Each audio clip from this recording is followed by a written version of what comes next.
బుజ్జి బుజ్జి ఉల్లిపాయలతో అదే అండి సాంబార్ ఉల్లిపాయలతో పులుసు పెట్టేసుకుందామా.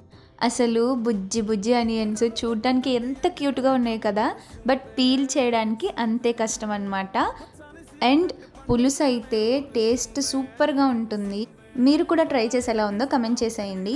దీనికోసం ముందుగా స్టవ్ ఆన్ చేసుకొని బాండి పెట్టుకొని ఆయిల్ వేసుకొని అందులో ఆవాలు, జీలకర్ర, మెంతులు, ఎండుమిర్చి, ఇంగువ వేసుకొని ఫ్రై చేసుకోవాలి. పోపు వేగిన తర్వాత అందులో సాంబార్ ఉల్లిపాయలు, పచ్చిమిర్చి వేసేసి ఉప్పు, పసుపు, కొంచెం కరివేపాకు కూడా వేసేసి ఉల్లిపాయలు కొంచెంసేపు మగ్గనియాలి.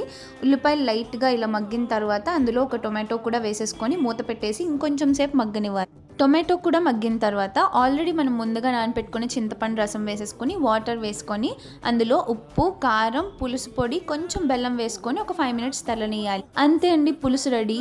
వేడి వేడి అన్నంలో ఆ ఉల్లిపాయ ముక్కలు తగులుతూ సూపర్గా ఉంటుంది. మీరు కూడా ట్రై చేసేయండి.